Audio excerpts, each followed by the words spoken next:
এই শোনো, চ্যানেলটি সাবস্ক্রাইব করে ঘন্টাটি বাজিয়ে দিও, কেমন?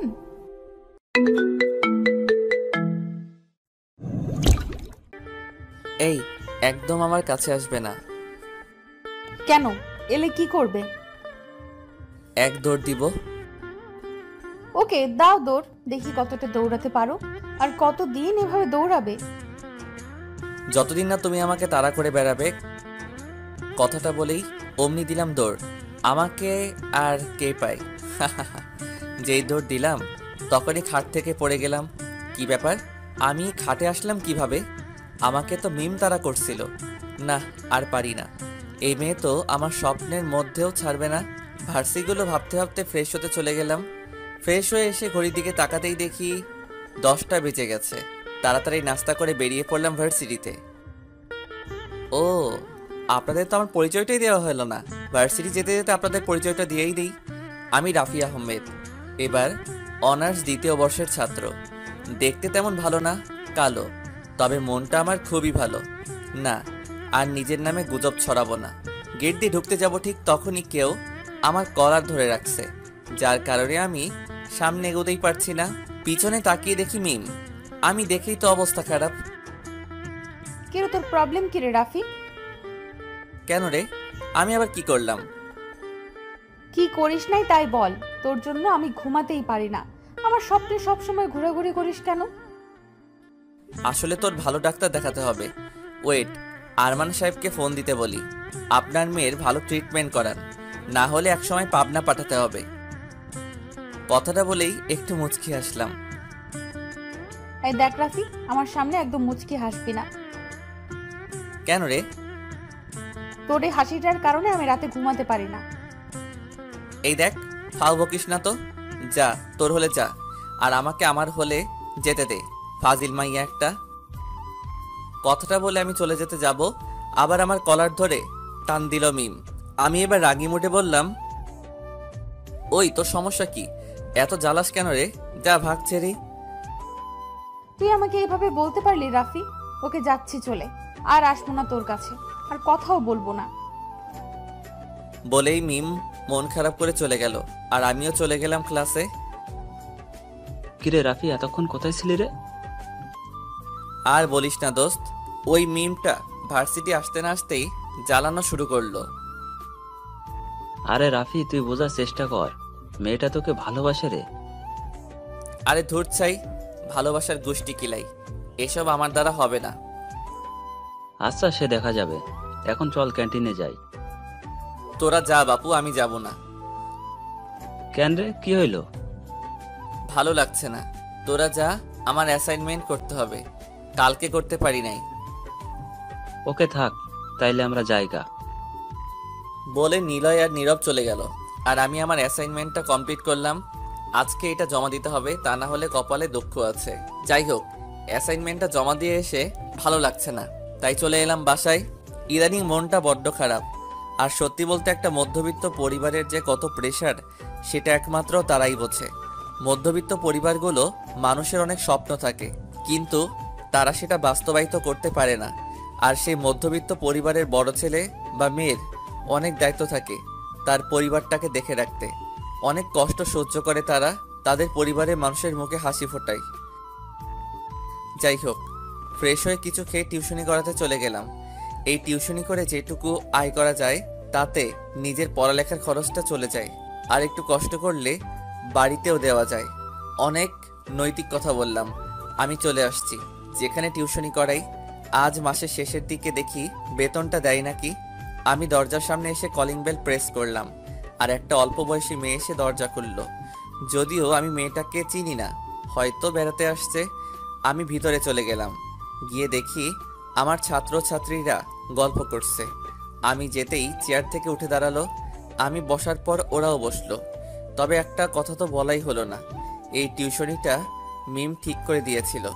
মেয়েটা আমাকে জ্বালালেও কিছু ভালো কাজ করেও দেই। এবার আমার স্টুডেন্টদের কথা বলি। একজন পড়ে ইন্টারে, আর একজন ক্লাস 9-এ। একজন ছেলে একজন মেয়ে, তবে খুব লক্ষ্মী ওরা। যাই হোক, পড়ানো শুরু করলাম। পড়ানো শেষ করে আরেক জায়গায় গেলাম পড়াতে। ওখানে গিয়েও একই অবস্থা, বেতনটা আজকে কেউই দিল না। বলছে কালকে দিবে। আর আমিও জোর করি নাই, কারণ বাড়িওয়ালারা খুব ভালো। পড়ানো শেষ করে রাত 8টায় বাসায় পৌঁছালাম। বাসায় এসে ফ্রেশ হয়ে খুব ক্ষুধা লাগছিল, তাই তাড়াতাড়ি খেয়েই নিলাম। খেয়ে এসে একটু নিজের পড়া পড়লাম। কালকে আবার পরীক্ষা নিতে হবে স্টুডেন্টগুলোর, তার আবার প্রশ্ন তৈরি করতে হবে। তাই রাত জেগে প্রশ্নগুলো করে রেডি করে রাখলাম। এবার একটু ফেসবুকে যাই, অনেক দিন যাই না। আর আমার গল্প লেখাও হয় না, আসলে অনেক কাজের চাপ, তাই আর গল্প লেখার সময় পাই না।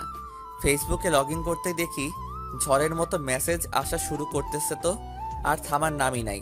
একজন মেসেজ দিয়েছে, রাফি এখন আর গল্প কেন লিখেন না?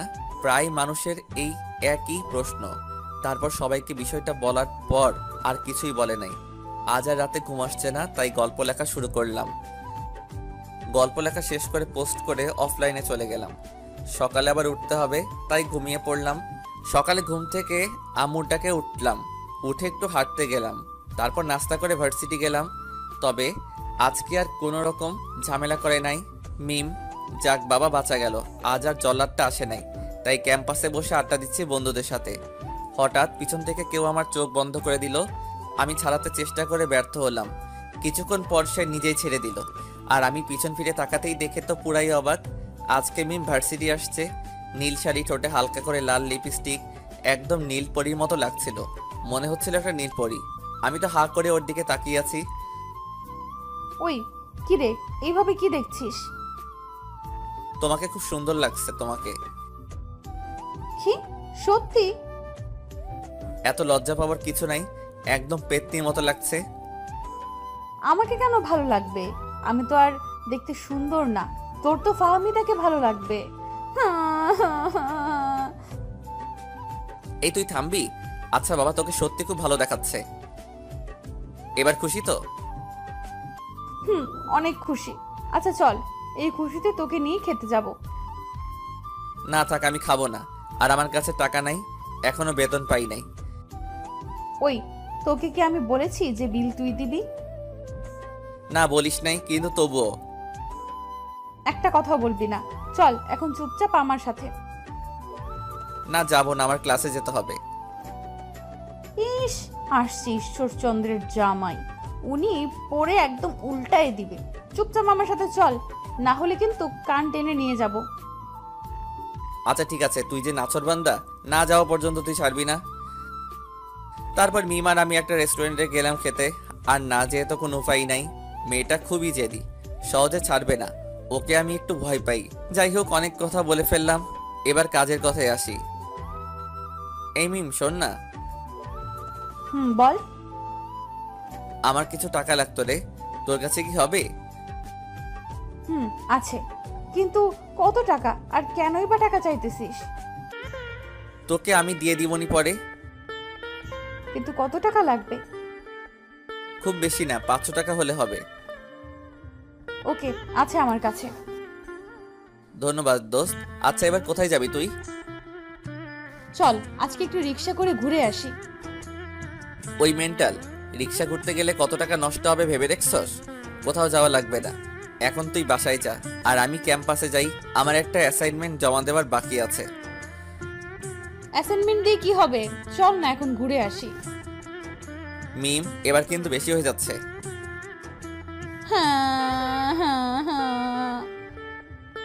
এই দেখ, কথায় কথায় কাঁদবি না তো, আমার রাগ হচ্ছে। আচ্ছা আমি যাচ্ছি, আর জ্বালাবো না। যখন আমি থাকবো না তখন বুঝবি। বলেই মিম চলে গেল। মনে হয় মেয়েটা খুব কষ্ট পাইছে। আসলে আমি ওভাবে বলতে চাই নাই। যাই হোক, পরে কল দিয়ে সরি বলে নিবনি। আমি ভার্সিটি গিয়ে অ্যাসাইনমেন্ট জমা দিয়ে বাসায় চলে এলাম। বাসায় এসে ফ্রেশ হয়ে খেয়ে দিয়ে পড়াতে চলে গেলাম। পড়ানো শেষ করে রাতে বাসায় আসলাম। ফ্রেশ হয়ে ফোনটা নিয়ে মিমকে একটা কল দিলাম। 3-4 বার রিং হওয়ার পর কলটা রিসিভ করলো। হ্যালো পেতনি। কি আপনি? আমি পেতনির বয়ফ্রেন্ড। সরি, আমি পরপুরুষের সাথে কথা বলবো না। ওকে বলা লাগবে না ভাই। ওই হারামি, ফোন রাখার জন্য এত ব্যস্ত হোস কেন? কি আর করব, এইমাত্র কেউ একজন বললেন যে তিনি নাকি পর পুরুষের সাথে কথা বলবে না, তাই। ওকে সরি, কি জন্য বল কল দিছস? তাই কইয়া ফেল। আসলে সকালের জন্য সরি। কোন ব্যাপারে? সকালে তোর সাথে খারাপ ব্যবহার করার জন্য। কোন খারাপ ব্যবহার? মিম, এবার কি বেশি হয়ে যাচ্ছে না? না, একদম বেশি হয়ে যাচ্ছে না। আচ্ছা যাই হোক, আমি দুঃখিত। আচ্ছা রাফি, একটা কথা বলতো, তুই কি সত্যি আমাকে বুঝিস না? মানে? না কিছু না। ও আচ্ছা, একটু বেলকনিতে আসতে পারবি? কেন রে? আসতে বলছি মানে আয়, অত প্রশ্ন করিস কেন? আচ্ছা আসছি। মিম এসে অমনি জোরে একটা চিৎকার দিল। আপনারা কি ভাবছেন মিম কেন চিৎকার দিল? তাহলে বলছি শুনুন। আসলে বিষয়টা হলো কি, আজ ওর বার্থডে, তাই ওকে সারপ্রাইজ দিব বলে ওর বেলকনির সামনে গিয়ে মোমবাতি দিয়ে হ্যাপি বার্থডে লেখছি। আর সেটা দেখেই মিম চিৎকার দিল আর এক দৌড়ে নিচে চলে এলো আর আমাকে জড়িয়ে ধরল।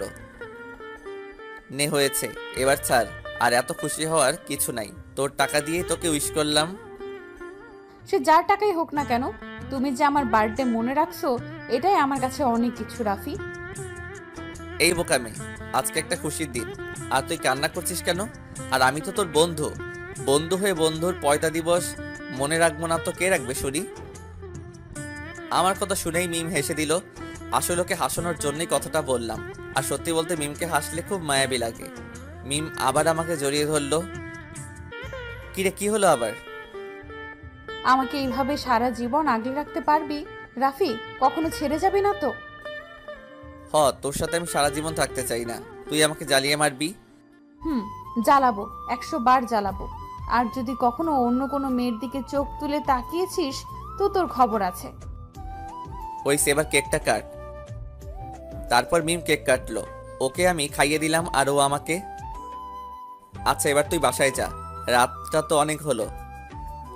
না আমি যাব না, তোর সাথে এভাবেই থাকবো। পাগলামি করিস না, আমার খুব ঘুম আসছে। চল আজ দুজনে একসাথে ঘুমাই। প্লিজ মিম, পাগলামি করিস না। আচ্ছা যাও, আর বাসায় গিয়ে কল দিও। আচ্ছা যাচ্ছি, তুইও বাসায় যা। মিম চলে যাওয়ার পর আমিও চলে এলাম। আর আমি যখনই আমার বাড়ির কাছে আসলাম ঠিক তখনই অন্য দিক থেকে একটা গাড়ি এসে আমাকে ধাক্কা দিল আর আমি দূরে গিয়ে ছিটকে পড়লাম। আর অন্যদিকে মিম আমাকে ফোনের পর ফোন দিয়ে যাচ্ছে, কিন্তু আমার ফোনটা তো রাস্তার পাশে পড়ে আছে। 1 বছর পর আমার কোমা থেকে জ্ঞান ফিরল। চোখ খুলে দেখি কারা যেন আমার পাশে দাঁড়িয়ে আছে আর আরেকজন মহিলা আমার পাশে বসে আছে। আমি চোখে ঝাপসা দেখছি, তখনই ডাক্তার এসে মহিলাটাকে বলল আসলে মাথায় অনেক আঘাত লাগার কারণে আর কোমায় থাকার জন্য সবাইকে একটু চিন্তা কষ্ট হচ্ছে। এতে চিন্তার কোনো কারণ নাই, কিছু সময় পর ঠিক হয়ে যাবে বলেই ডাক্তার চলে গেলেন। তারপর নার্স এসে আমাকে একটা কম পাওয়ারের ঘুমের ইঞ্জেকশন দিল আর আমি ঘুমিয়ে গেলাম। আর আমার যখন ঘুম ভাঙলো তখন রাত 10টা বাজে। ঘুম থেকে উঠে দেখি আম্মু আমার পাশে বসে আছে। আসলে ওই দিন অ্যাক্সিডেন্টের সময় আমার শরীরে অনেক আঘাত পাই আর সবথেকে বেশি আঘাত পাই আমার মাথায়, যার কারণে আমি কোমায় চলে যাই। আজকে এই দিনে আমি অ্যাক্সিডেন্ট করছিলাম আর আজকের দিনেই মিমের বার্থডে। আমি আর দেরি না করে মিমকে একটা কল দিলাম, কিন্তু ফোনটা বন্ধ বলল। অনেকবার ট্রাই করলাম কিন্তু কোনোভাবেই ফোন ঢোকাতেই পারছিলাম না। আর আমি বেশি চিন্তা করতে পারলাম না, কারণ মাথায় প্রচুর ব্যথা করছে। পরের দিন সকালে আমাকে হসপিটাল থেকে রিলিজ করে দেয়। আমি বাড়িতে এসে ভার্সিটির দিকে রওনা দিলাম। আর এতক্ষণে হয়তো সবাই জেনে গেছে আমি বাড়ি ফিরে আসছি। আমি ভার্সিটি ঢুকে ক্লাসের দিকে যেতে লাগলাম। ক্লাসের দিকে গিয়ে দেখি ক্লাসের দরজা বন্ধ, ভিতর দিয়ে লক করা। আমি দরজায় নক করতেই কে যেন এসে খুলে দিল। আর আমি ভিতরে ঢুকে যেটা দেখলাম, কোথা থেকে মিম এসে আমাকে জড়িয়ে ধরলো আর আমাকে কপালে মুখে চুমু খেতে লাগলো। রাফি তুমি ঠিক আছো? কেমন আছো? খুব মিস করছি তোমাকে। এই যে দেখো, আমি ভালোই আছি, তোমার রাফি ভালো আছে। আর এই পাগলি, তুমি কান্না করছো কেন? তুমি জানো না রাফি, তোমাকে খুব মিস করছি। তোমার জ্ঞান ফেরার আগে থেকে আমি হসপিটালে গিয়ে তোমার পাশে বসেছিলাম, কখন তোমার জ্ঞান ফিরবে। এই বোকামি, আমি তোমাকে ছাড়া কোথাও যাব না। আর ওই উপরে যিনি বসে আছেন উনি এত তাড়াতাড়ি আমাকে ওনার কাছে নিবে না। রাফি আমি আর তোমাকে হারাতে চাই না। আমিও চাই না তোমাকে হারাতে। কিরে মিম, এবার তো ছেড়ে দে। বেচারা সবে মাত্র ভার্সিটিতে আসলো, ওকে একটু রেস্ট নিতে দে।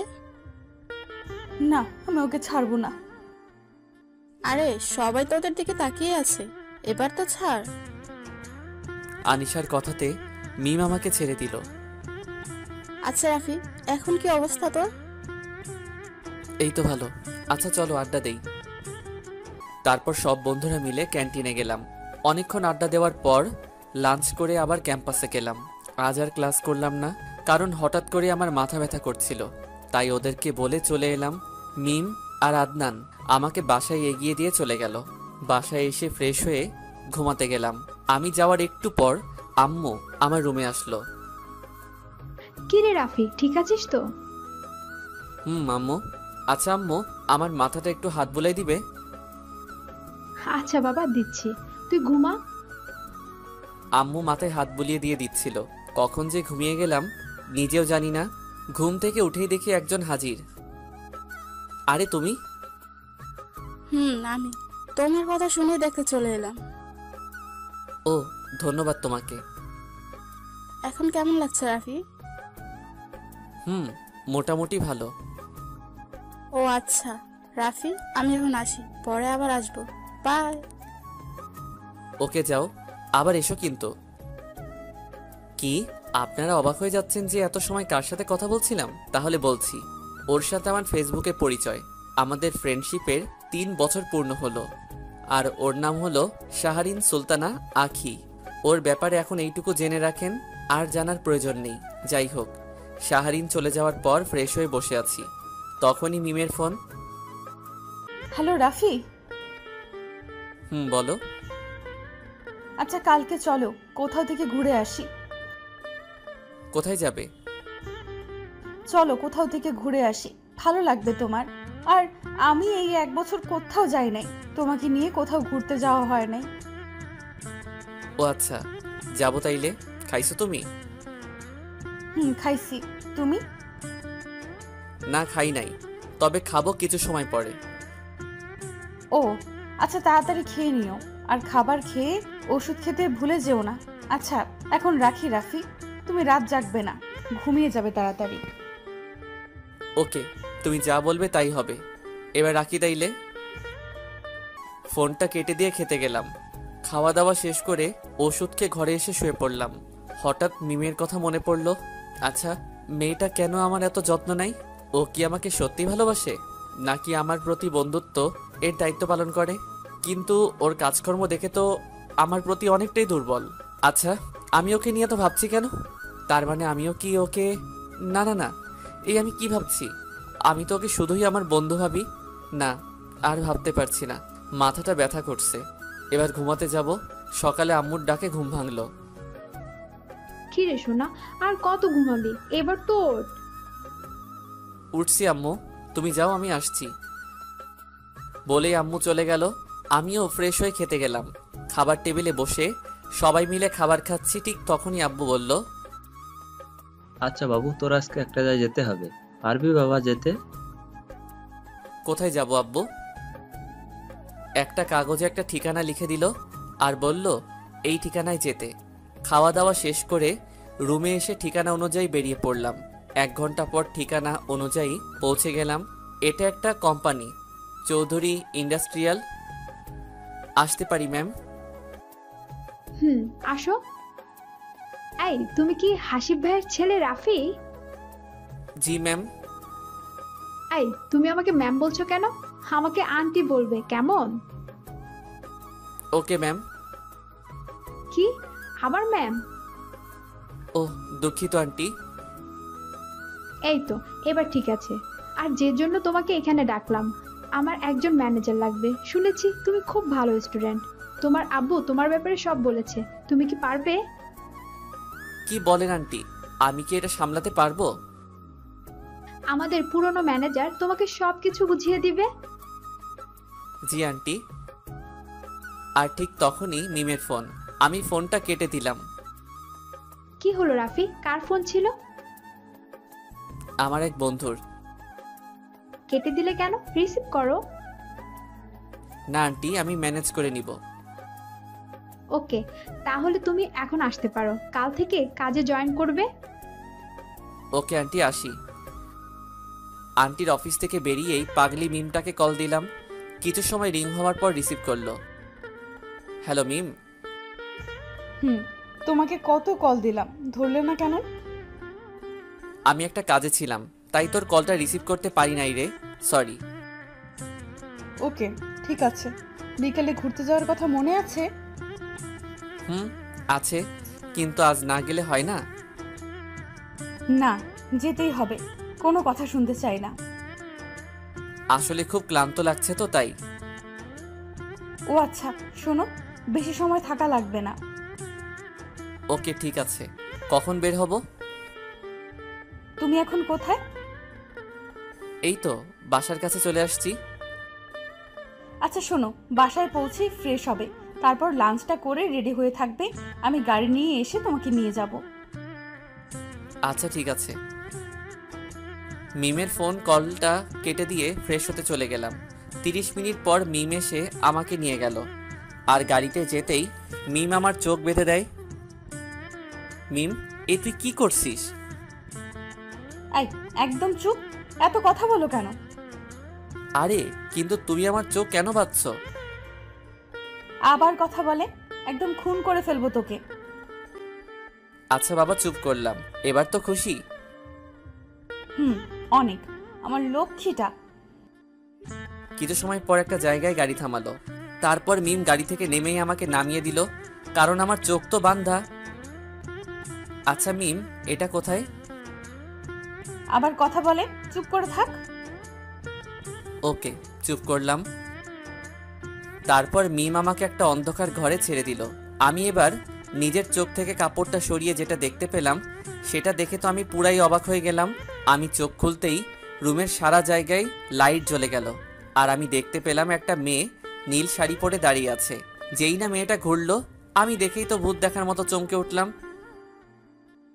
মিম, তুই? আমি ছাড়া আর কেউ থাকবে নাকি? আরে তা নয়, কিন্তু তুই আমাকে এখানে কেন নিয়ে এলি? তখন দেখি আব্বু আম্মু সবাই এসে হাজির, আর বলতে লাগলো, happy birthday Rafi, happy birthday to you my princess, happy birthday to you দোস্ত, বলে আমার সব ফ্রেন্ডরা এসে আমাকে জড়িয়ে ধরলো। আচ্ছা, এবার কি কেক কাটবে নাকি? হো হ্যাঁ, যা রাফি, মিম মায়ের সাথে কেকটা কেটে আয়। আম্মুর কথা মতো গিয়ে মিম আর আমি কেক কাটলাম। প্রথমে আব্বু আম্মুকে খাইয়ে দিলাম, আর তারপর মিমকে খাইয়ে দিলাম। এরপর একে অপরকে কেক খাইয়ে দিলাম। তারপর অনেক মজা করলাম, পার্টি করলাম। হঠাৎ আমার মাথার ভেতরে একটা চক্কর দিল, মনে হলো মাথাটা বোধহয় ছিঁড়ে যাবে। আমি সাথে সাথে নিচে পড়ে গেলাম, আর মিম এটা দেখে দৌড়ে চলে এলো, আর আমাকে ওর কোলের উপর নিয়ে মাথায় হাত বুলিয়ে দিতে লাগলো। কিন্তু শেষ রক্ষা হলো না আমার, আমি সাথে সাথে জ্ঞান হারালাম। যখন জ্ঞান ফিরল, তখন নিজেকে হসপিটালের বেডে আবিষ্কার করলাম। আমার জ্ঞান ফিরতেই মিম ডাক্তারকে ডাক দিলেন, আর সাথে সাথে এসে আমাকে চেক আপ করে গেলেন, আর মিমকে বাইরে আসতে বললেন। মিম ওনার সাথে বাইরে চলে গেল। কিছু সময় পর মিম আমার কেবিনে আসলো, আর আমার পাশে বসে মাথায় হাত বুলিয়ে দিচ্ছে আর কান্না করছে। এই মিম, কি হয়েছে, কাঁদছো কেন? কই না, তো আসলে চোখে কিছু একটা পড়লো, তাই চোখ দিয়ে পানি পড়ছে। আচ্ছা ডাক্তার কি বলল? আরে ডাক্তার কিছুই বলে নাই, শুধু বলেছে যে তোমার একটু খেয়াল রাখতে বললো, আর কিছু ওষুধ লিখে দিচ্ছে, তোমাকে নিয়মিত খেতে হবে। কথাগুলো বলছে আর মিমের চোখ দিয়ে পানি অঝরে পড়ছে। আমি মিমের চোখ মুছে দিয়ে বললাম, এই পাগলি, কাঁদছিস কেন? দেখ আমি তো ঠিকই আছি, আমার তো কিছুই হয় নাই, তুই শুধু চিন্তা আর কান্না করছিস, বোকা মেয়ে একটা। ঠিক আছে।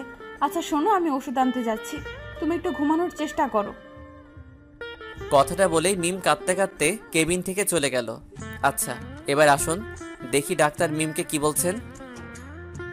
মিম, আপনার সাথে কিছু কথা বলার আছে। জি ডাক্তার, বলুন। দেখুন, রাফি সাহেবের অবস্থা বেশি একটা ভালো না। ওনার আগে অ্যাক্সিডেন্টের কারণে মাথা থেকে অনেক ব্লাড পড়ে গিয়েছে, তারপরে অনেক রক্ত লাগছিল ওনার। জি, তারপর? ওনার মেন্টাল হ্যামারেজের কারণে মাথার নার্ভ স্লো কাজ করছে, যার কারণে ওনার মাথায় সমস্যা হচ্ছে। আর এভাবে চলতে থাকলে কিছুদিন পর হয়তো আমরা রাফি সাহেবকে বাঁচাতে পারবো না। তাই বলছিলাম কি, যে কয়দিন উনি বেঁচে আছেন ততদিন রাফিকে বলবেন না এসব কথা, তাহলে রাফি টেনশন করবে, আর যেটা রাফি সাহেবের জন্য ক্ষতিকর। তাই বলছি যেভাবেই হোক ওনাকে এই কথা যেন না জানতে পারে। কি? না, এ হতে পারে না। কি বলছেন ডাক্তার আপনি? জি মিম, ঠিকই বলছি। প্লিজ আপনি ভেঙে পড়বেন না। আপনি এরকম করেন তাহলে কি করে হবে? তাই আপনাকে সবটা দেখে রাখতে হবে। আর রাফির আব্বু আম্মুর সাথে আমি কথা বলে নিব। ডাক্তার, আমার রাফিকে কি ভালো করা যায় না কোনোভাবে? যত টাকা লাগবে আমি দিব, কিন্তু আমি রাফিকে ঠিক করতেই হবে। আসলে সবকিছু তো আর টাকা দিয়ে ঠিক করা যায় না। উপরে আল্লাহকে ডাকুন, উনিই পারবেন রাফিকে ঠিক করে আবার আমাদের মাঝে ফিরিয়ে দিতে। কিন্তু তাতেও একটা ভয় থেকেই যাবে। কি সেটা? ওনার মেমোরি মুছে যেতে পারে। কি মানে রাফি আমাকে ভুলে যাবে? না, এটা হতে পারে না। ওকে ছাড়া আমি থাকতে পারবো না। আমি ওকে বড্ড ভালোবাসি।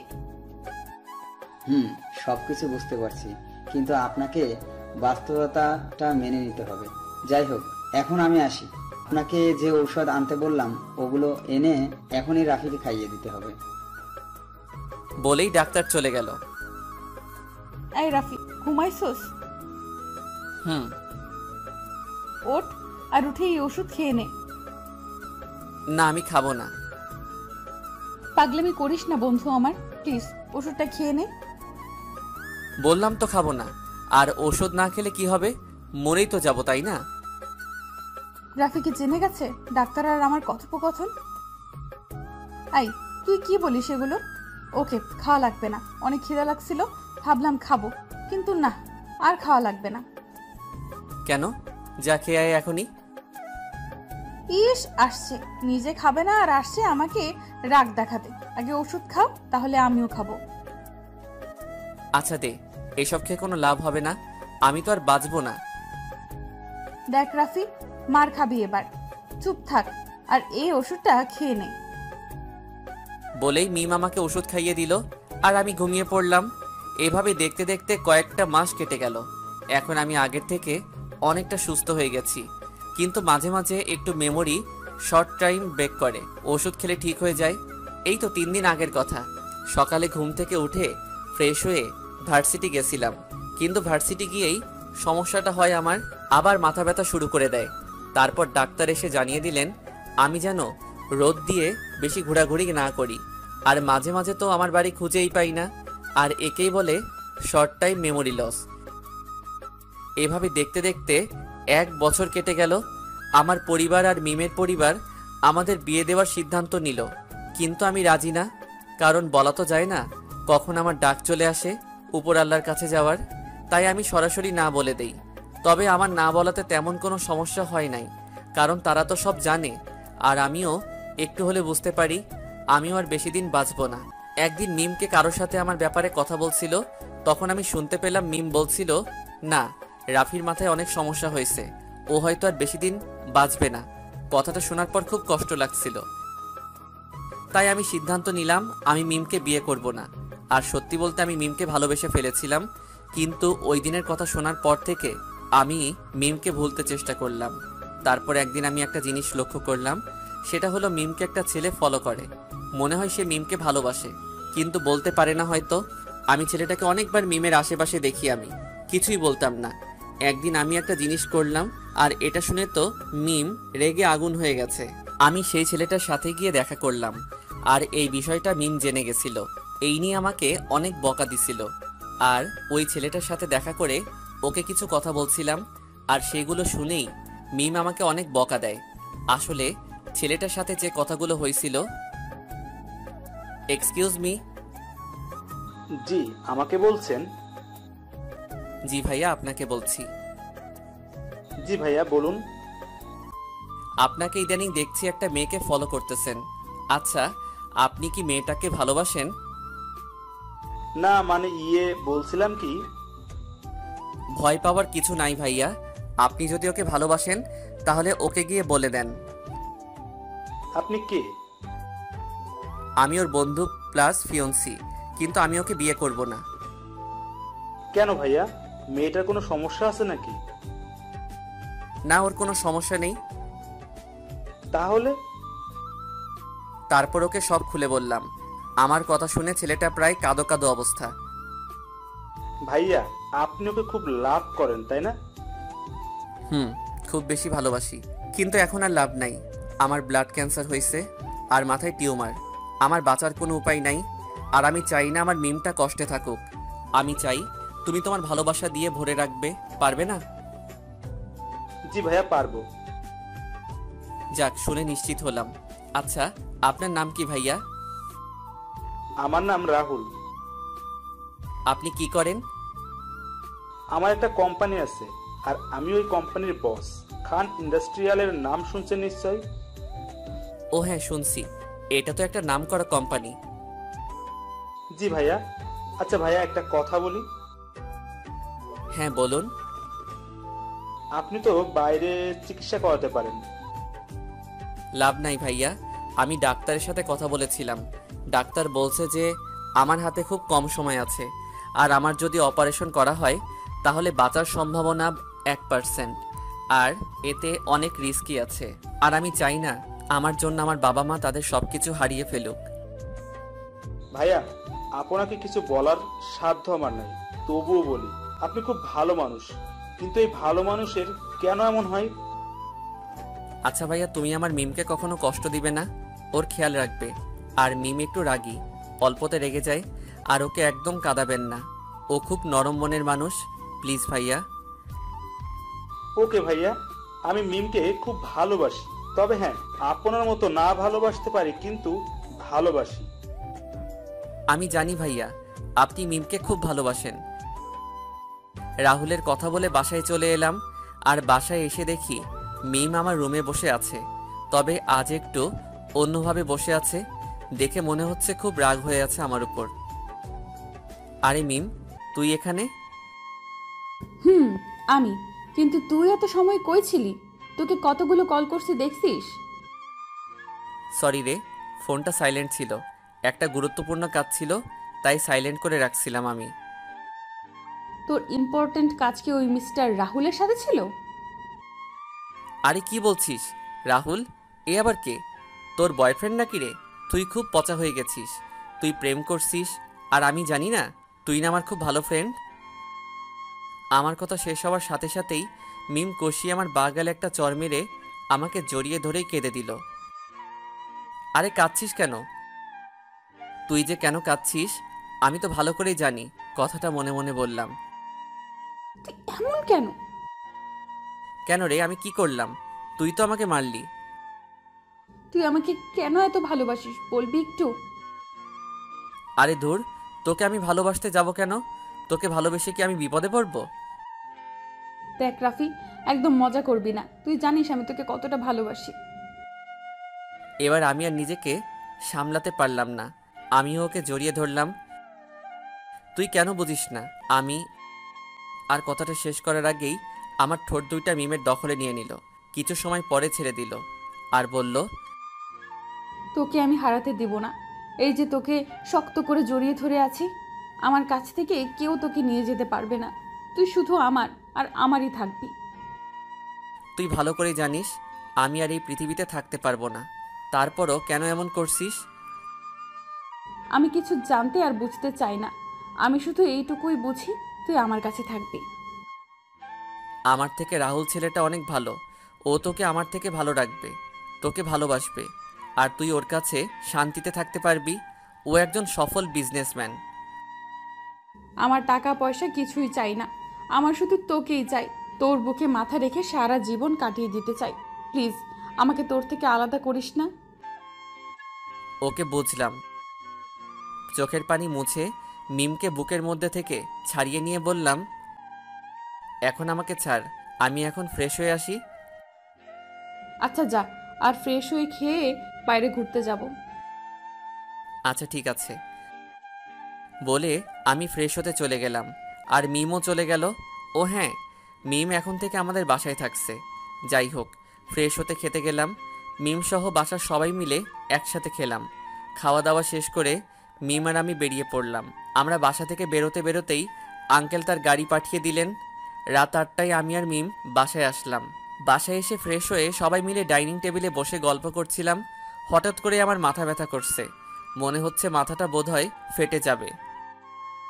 কি রে রাফি, তুই ঠিক আছিস তো? না আম্মু, মাথা ব্যথা করছে খুব। কি? এই রাফির আব্বু, এখনই ডাক্তারকে ফোন দাও আর ইমার্জেন্সি আসতে বলো। আরে আম্মু, এত টেনশন করো না তো, মাথা ব্যথা ঠিক হয়ে যাবে। তুই চুপ করবি। কিছুক্ষণ পর ডাক্তার আসলো আর আমাকে চেক আপ করে কিছু ওষুধ লিখে দিল, সাথে একটা ঘুমের ওষুধও দিল। আমি ওষুধ খেয়ে লম্বা একটা ঘুম দিলাম। দীর্ঘ 5টা বছর পর আজকে আমার মৃত্যুবার্ষিকী। কি আপনারা অবাক হচ্ছেন? তাহলে আপনাদের পরিষ্কার করে বলি, সেই দিন ঘুমানোর পর কি হয়েছিল। আমি ডাক্তারের দেওয়া ওষুধ খেয়ে ঘুমিয়েছিলাম ঠিকই, কিন্তু ওই ঘুমই ছিল আমার শেষ ঘুম। কারণটা হলো আমি শুধুমাত্র ঘুমের ওষুধই খেয়েছিলাম, মাথা ব্যথার ওষুধ খেয়েছিলাম না। কারণ আমি বুঝতে পেরে গেছিলাম আমি আর বাঁচবো না। তাই আমি চাই না যে আমার জন্য আমার পরিবার, তারপর মিম, এরা কষ্ট পাক। আর যদিও এর থেকে বেশি কষ্ট হলো বাবা মা তার একমাত্র ছেলেকে নিজেদের চোখের সামনে এভাবে চলে যেতে দেখতে পারে না। আমার কিছুই করার ছিল না। ও হ্যাঁ, মিমের বিয়ে হয়ে গেছে। আপনারা যার কথা ভাবছেন, ঠিক রাহুলের সাথে বিয়েটা হয়েছিল। যদিও মিমের এতে মত ছিল না, কিন্তু রাহুল ওকে মানিয়ে নিতে পেরেছে। খুব ভালোবাসে রাহুল মিমকে। আর মিমের একটা কিউট ছেলে হয়েছে। আর ওর ছেলের বয়স 4 বছর। তবে খুব পাজি, দেখতে হবে না ছেলেটাকার। আর ওর নাম রাখছে রাফি আহমেদ। এই নাম রাখার পিছনে একটা কারণ আছে। কারণটা হলাম আমি। আমার স্মৃতিগুলোকে আঁকড়ে ধরে বাঁচার জন্য চলুন ওদের ঝগড়া উপভোগ করা যাক।